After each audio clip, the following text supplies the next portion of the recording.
Imagine that we observe the value of a random measurement and that the probability distribution that describes the behavior of all the possible values that this random measurement could be is a normal probability distribution.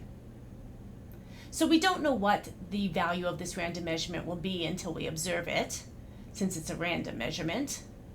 But we do know that it's more likely to be a value that's close to the mean than it is to be a value that's far out in the tails of our normal distribution. Now, suppose we observe 10 random measurements from our normal probability distribution. And we take these 10 measurements and we average them together. What's the behavior of this average of 10 measurements? Is it more likely to be a value close to the mean than the single observation? Or is it more likely to be a value further from the mean than our single observation from the same normal probability distribution? The purpose of this video is to explore how the probability distribution of the average of some random measurements, and this is sometimes called the sample mean, compares to the probability distribution of a single observation in the case of a normal distribution. Here is a normal density function with a mean of 70 and a standard deviation of 10. Let's suppose that this is the probability distribution that describes the behavior of a measurement of some quantity. Maybe it's the probability distribution of the marks on a standardized exam, perhaps.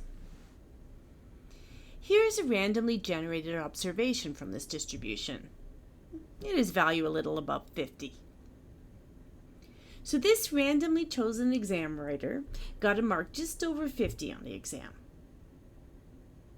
We can observe another random measurement from this distribution. This writer got above our mean of 70. Or here's another mark from another writer. This one's a little better, maybe 76. And here's the mark for an exam writer who did quite well. And here's another who got just over 70 and another that's just below 70 and so on. So when we randomly select a value from this probability distribution, we can get a range of possible values, but according to this probability distribution, about 95% of the exam writers will get a mark between 50 and 90, with values closer to the mean more likely, and marks greater than 90 or less than 50 possible, but unlikely. Now, suppose we have 9 randomly chosen measurements following this probability distribution. Here's one random sample from all possible samples of 9 measurements that we could have. The measurements in this sample are distributed across the probability distribution, but with more values close to the distribution mean of 70. Although in this case, by chance, we got a few more values below the mean than above the mean. Suppose what we're interested in is the average of these 9 measurements. For these 9, it's 65.5. We can call this average the sample mean, since it's a mean, or average, from a sample of values from the probability distribution. If we had another random sample of 9 measurements, we'd get a different 9 values and consequently a different average. Let's do that. Here's another sample of 9 random measurements. This time, by chance, our observed measurements are all very close to the mean, and the average, or sample mean, for this sample is 70.7. Here are a total of 10 sample means, all found in this way. Although the individual observations that go into these means cover the range of possible values from our probability distribution, the sample means or averages are always quite close to the mean of the normal probability distribution. So that we can take this a bit further and generalize it, I simulated 2,000 random samples of size 9, all in the same way as those examples we were just looking at.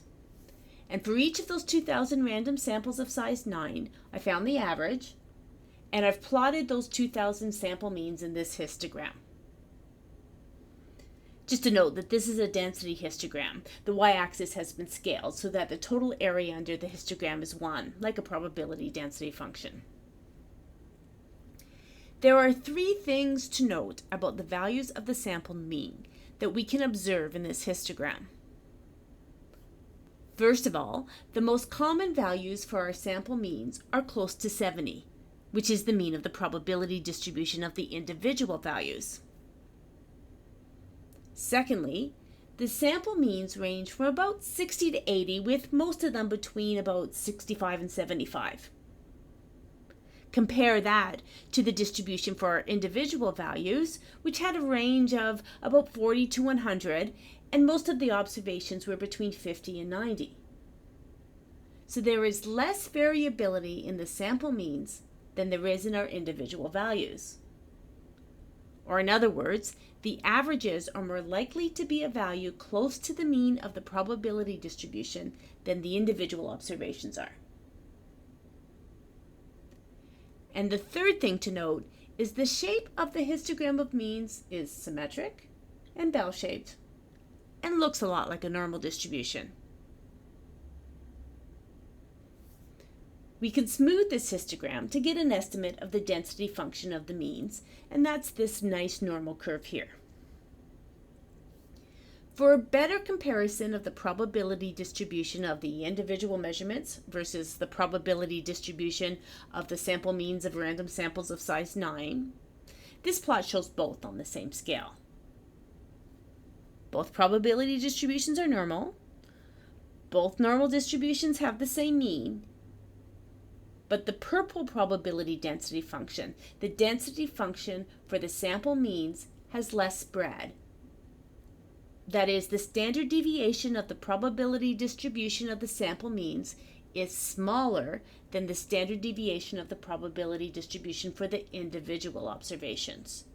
The means are less variable than the individual observations. Hopefully this is consistent with your intuition. An average of several observations gives a better estimate than a single observation, where better is captured by the spread in the distribution of values it could be. There's less spread for means.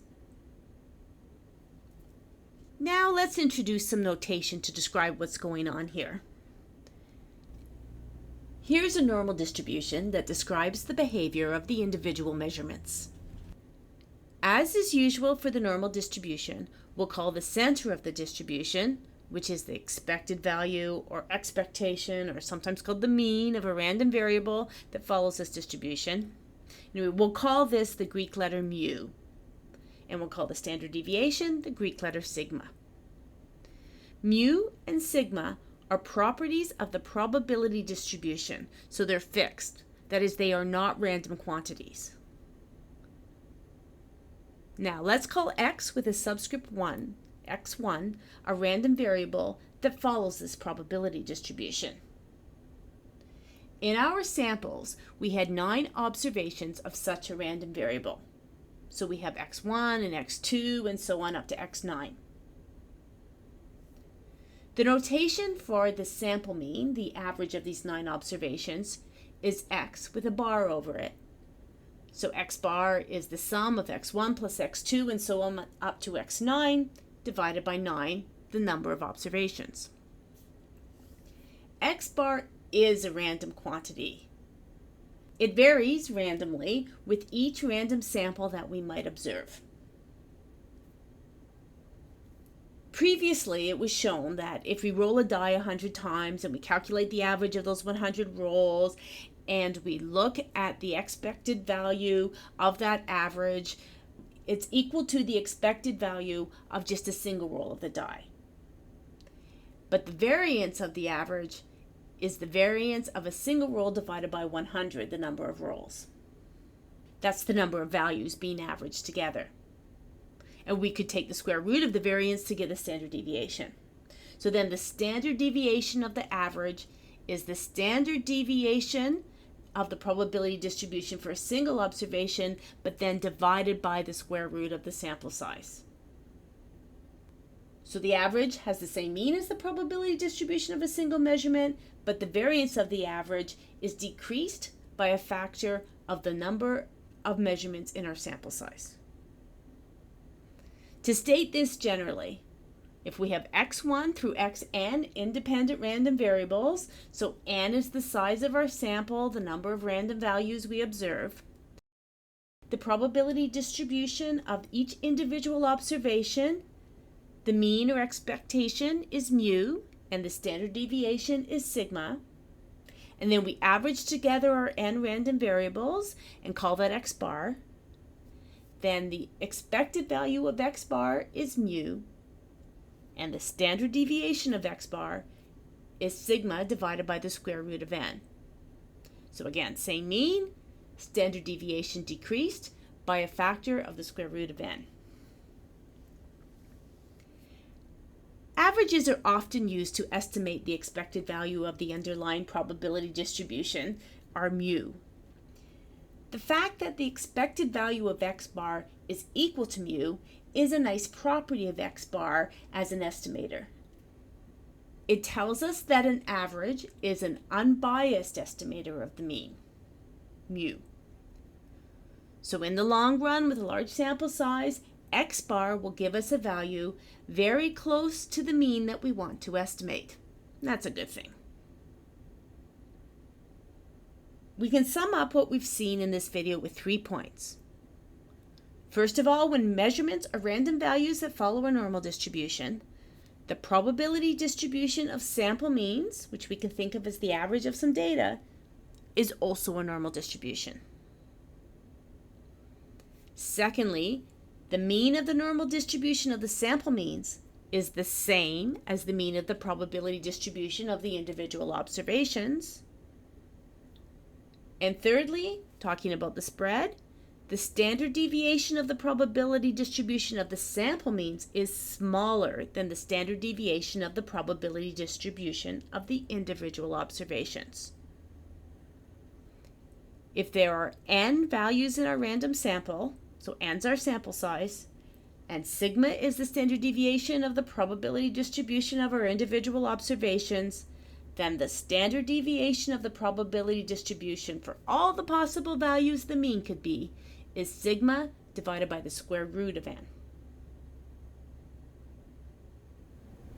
When our measurements follow a normal distribution, we've observed that an average of these measurements also follows a normal distribution with the same mean as the original observations, but with a smaller standard deviation. And we've observed mathematically how that standard deviation decreases with the number of measurements that we average together. Our next step will be to observe what happens if the distribution of our observations is something other than a normal distribution.